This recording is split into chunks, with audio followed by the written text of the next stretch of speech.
오늘 함께 볼 말씀은 마태복음 5장 21절에서 26절까지 말씀 우리 같이 보겠습니다. 마태복음 5장 21절에서 26절까지 말씀 우리 같이 한 목소리로 읽겠습니다. 옛사람에게 말한 바 살인하지 말라. 누구든지 살인하면 심판을 받게 되리라 하였다는 것을 너희가 들었으나 나는 너희에게 이르노니 형제에게 노하는 자마다 심판을 받게 되고 형제를 대하여 어라가라 하는 자는 공회에 잡혀가게 되고 미련한 놈이라 하는 자는 지옥불에 들어가게 되리라. 그러므로 예물을 제단에 드리려다가 거기서 내 형제에게 원망 들을 만한 일이 있는 것이 생각나거든 예물을 제단 앞에 두고 먼저 가서 형제와 화목하고 그 후에 와서 예물을 드리라. 너를 고발하는 자와 함께 길에 있을 때에 급히 사화하라. 그 고발하는 자가 너를 재판관에게 내어주고 재판관이 우리에게 내어주어 옥에 가둘까 염려하라. 진실로 내게 이르노니 내가 한 푼이라도 남김없이 다 갚기 전에는 결코 거기서 나오지 못하리라. 아멘. 할렐루야. 말씀에서 귀한 은혜가 저와 여러분의 있기를 소망합니다. 예수님을 보면 참 놀라운 것이 그때 당시에 사람들이 당연하게 여겼던 것들을 예수님께서는 완전히 다르지 않게 얘기하신다는 것입니다. 오늘 말씀에서도 보면은 그때 당시 율법의 중요성이 얼마나 강했는지 몰라요. 유대인들 하면은 율법을 얼마나 철저하게 어렸을 때부터 배워온지 모릅니다. 가장 먼저는 하나님과의 관계를 생각하죠. 하나님이 먼저다. 하나님이 이 세상을 창조하셨고 우리를 창조하셨기 때문에 우리는 하나님의 사람으로 살아야 된다.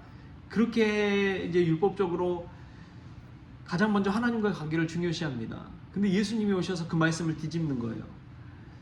하나님께 예물을 드리기던 제단에 예물을 드린다는 것은 그 당시에 이제 제사를 드리는 것이고 지금으로 말하면 예배를 드리는 것입니다. 예배를 드리기 전에 먼저 이 형제와 화해하라고 이야기하는 거예요. 형제의 관계를 먼저 정상화하라고 이야기합니다. 그때 당시에는 있을 수도 없는 그런 일이지요. 아니 하나님과의 관계가 먼저지 어떻게 사람과의 관계가 먼저가 될 수 있느냐.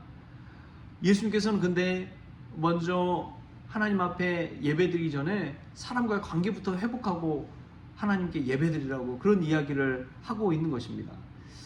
지금도 이것은 우리에게 한 번쯤 예배에 대해서 생각하게 만듭니다. 우리가 그냥 이제 23절부터 생각하는 것이 아니라 21절부터 우리가 말씀을 읽었잖아요. 그러니까 분노한 마음을 가지고 하나님 앞에 예배드리러 나가서 드리는 예배는 하나님께서도 기뻐 받으시지 않는다. 그렇기 때문에 이 분노한 마음을 갖게 한 이 사람과 이웃과의 관계를 먼저 회복시킨 다음에 평안한 마음으로 하나님께 예배를 드리라. 예수님의 말씀이 이와 같은 것이죠. 여러분 이게 생각해 볼 때는 쉬운 것 같지만 절대 그렇지 않습니다. 제가 목회하다 보니까 이제 큰 교회에서 여러 목회자들, 부교육자들 같이 10명이 넘는 그런 분들과 생활하면서 깨달은 것이 있어요. 그게 뭐냐면 아무리 목회자들이라고 하더라도 이 관계가 틀어진다면 이 온전한 사역과 예배 드리는 것은 쉬운 일이 아니다라는 것입니다. 그 관계가 깨어지면 늘 매일매일 봐야 되는 일상의 삶 속에서 내가 맡은 사역을 하나님을 향한 온전한 믿음의 마음으로 할 수 있느냐, 그게 쉽지 않더라고요. 나를 힘들게 하고 나를 비난하고 나에 대해 안 좋은 말을 하고 하는 그러한 것들이 막 들려오면은 여러분 쉽게 사역에 집중할 수 있겠습니까? 쉽지 않죠. 이 관계의 중요성은 아무리 강조해도 지나치지 않습니다. 여러분 하나님 앞에 온전히 바로 서기 위해서는 먼저 우리 주변의 관계를 정상화할 수 있길 바랍니다. 그래서 오늘 예수님께서 뭐라고 이야기하느냐, 24절 25절 말씀 우리 같이 한번 읽겠습니다. 시작. 예물을 제단 앞에 두고 먼저 가서 형제와 화목하고 그 후에 와서 예물을 드리라. 너를 고발하는 자와 함께 길에 있을 때에 급히 사화하라. 그 고발하는 자가 너를 재판관에게 내어주고 재판관이 옥리에게 내어주고 옥에 가둘까 염려하라. 이것은 하나님 앞에 예배드리기 전에 먼저 화목하고 또 사화하라, 화해하라 라는 뜻입니다. 관계 정상화를 시도하라는 것이지요. 여러분, 우리가 교회에서 신앙생활 할 때도 얼마나 그럴 때가 많습니까? 가정에서의 불편한 관계가 있음에도 불구하고 주일이니까 가서 예배드리는 경우가 얼마나 많습니까? 여러분, 그 예배가 뭐 예배겠어요? 하나님의 말씀 듣는다고 하지만 그 말씀이 귀에 들어오겠습니까? 불편한 마음을 가지고 있으면 그렇더라고요. 아무리 좋은 말씀도 내 마음이 불편하면 그 말씀이 들리지 않는 거예요. 그 예배가 하나님이 내게 주시는 은혜, 하나님의 임재를 체험할 수 있는 예배가 될 수가 없는 것입니다. 내 마음이 불편한데, 내 마음이 힘든데, 내 마음이 분노와 악독으로 가득한데 어떻게 하나님이 그 예배를 기뻐 받으시겠어요? 하나님은 우리의 외모를 보시는 분이 아니라 우리의 중심을 보시는 분입니다. 하나님은 우리의 마음을 감찰하시는 분이세요. 우리의 마음을 다 아시는 분인데 우리가 분노한 마음 가지고 하나님 앞에 나왔다면 하나님이 그 예배 기뻐 받으시겠냐 하는 것입니다. 예수님은 그것을 이야기하고 있습니다. 이 당시에 예수님 당시에 율법학자들은 형식을 강조했어요. 예배의 형식을 강조했고 예배 행위 자체를 강조했습니다. 그런데 그 행위가 공로가 되고 그 행위를 통해서 구원받는다. 그러나 예수님은 그렇게 하지 않으셨습니다. 예수님은 마음을 강조했어요. 너희가 정말 온전한 마음으로 하나님께 예배드려야 된다. 껍질만 남고 외형만 남는 신앙이 아니라 너희가 정말 진심으로 하나님 앞에 나와서 하나님의 예배, 하나님의 말씀 들으면서 은혜 받고 너희의 마음에 찔림을 받고 형제의 관계 속에서 분노한 마음으로 하나님께 예배드리는 것이 아니라 하나님 감사합니다. 한 번 드리는 예배더라도 하나님 감사합니다. 하나님의 은혜 가운데 감사하는 마음으로 드리는 예배, 그 예배가 온전한 예배다라고 이야기하는 것이지요. 여러분, 참 놀라운 것은 이웃과의 관계 회복이 하나님과의 관계 회복으로 이어질 수 있다는 것입니다. 우리가 쉽게 할 수 있는 것이 무엇일까요? 한번 생각해 보십시오. 하나님과의 관계를 온전히 맺어가는 게 쉽습니까? 아니면 이웃과의 관계를 온전히 맺어가는 게 쉽습니까? 물론 둘 다 어렵죠. 둘 다 쉬운 일은 아닙니다. 그런데 우리가 직접적으로 할 수 있는 것은 어찌 보면 이웃과의 관계를 회복해가는 것인 줄 믿습니다. 그럼 어떻게 하면 이웃과의 관계를 회복시켜갈 수 있을까요? 부부싸움 하다가도 어떻게 부부가 다시 화해할 수 있을까요? 내 친구와의 관계가 깨어졌는데 그 관계를 어떻게 회복시켜갈 수 있을까요? 먼저는 우리의 자존심 같은 걸 내려놔야 돼요. 나의 체면 같은 것들을 내려놔야 됩니다. 내가 먼저다, 내가 더 잘났다 하는 그 마음들을 내려놔야 돼요. 나의 감정 위주로 보기보다도 상대방의 상황과 감정을 헤아릴 줄 아는 마음이 있다면 그때부터 화해의 물꼬는 터질 줄 믿습니다. 상대방의 마음과 상대방의 상황과 이런 것들을 좀 헤아릴 줄 안다면 어느 순간 그 사람에 관해서 이해할 수 있게 되고 그럴 수도 있겠구나, 그런 마음이 드는 것이죠. 여러분, 우리가 오늘 이 새벽에 하나님께서 이런 말씀을 주신다는 것, 그것을 한번 깊이 생각해 보십시오. 왜 하나님이 나에게 이런 말씀을 주실까?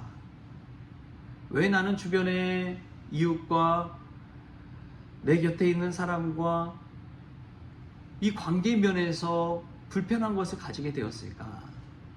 그것을 한번 돌아보시고 그 관계가 회복되기 시작한다면 자연스럽게 하나님과의 관계도 회복될 줄 믿습니다. 예수님은 그것을 먼저 이야기하고 있어요. 보이지 않는 하나님과의 관계 막 회복한다고 막 열심히는 하지만 내 주변의 관계에 문제가 있다면 하나님은 우리의 예배를 기뻐 받으시지 않는다는 사실을 오늘 예수님께서는 이야기하고 있습니다. 그래서 이 산상수훈의 말씀 보면 얼마나 놀라운지 몰라요. 팔복의 은혜를 봐도 그렇잖아요. 우리가 이 말씀 속에서 나 자신을 들여다보고 내 주변의 이웃과 내 주변의 사람과의 관계를 화해 모드, 화목 모드로 바꿀 수 있기를 바랍니다. 나 자신을 먼저 내려놓고 그 사람의 상대방의 입장에서 먼저 생각해 보십시오. 저도 저희 와이프와의 이 일상 속에서 늘 듣는 말이 있어요. 늘 듣는 말이 무엇이냐? 나는 나름대로 열심히 했다고 생각했는데 또 와이프 입장에서 보면은 부족한 것이 많더라고요. 뭐 집안일이라든지 뭐 여러 가지 것들 보면 저는 나름대로 한다고 생각했는데 10분의 1도 안 된다고 그런 이야기를 들을 때가 참 많습니다. 여러분, 우리가 상대방의 입장에서 좀 헤아리기 시작한다면 관계도 더 행복해질 줄 믿습니다. 지금 하는 것보다 약간 딱 한 걸음 정도만 더 한번 더 열심히 해봅시다. 그때에 더 마음을 알아주고 사람과의 관계 회복, 또 하나님과의 관계 회복까지도 나아가는 은혜를 누리게 될 줄 믿습니다. 오늘 말씀 꼭 마음에 새기십시오. 하나님께 예물 드리기 전에 사람과의 관계를 먼저 회복하십시오. 그것이 하나님께서 우리에게 요구하시고 예수님께서 우리에게 주신 화해의 방법이라는 사실 꼭 기억하시면서 오늘 또 믿음 안에 말씀 안에 승리하는 저와 여러분 될 수 있기를 좋으신 예수님의 이름으로 축원합니다. 기도하겠습니다. 좋으신 하나님, 감사합니다. 우리 스스로는 아무리 잘했다고 생각하지만 상대방의 입장에서 생각할 때에 불편한 것들이 있을 수 있다는 것을 저희들 깨닫는 지혜로운 자들 되기를 원합니다. 예수님도 하나님과 관계 속에서 예배드리고 예물드리기 전에 먼저 가서 형제에게 원망들을 만하는 일이 있거든 형제와 화목하라고 말씀하시는 이 말씀 저들의 삶에 적용할 수 있도록 주여 도와주시옵소서.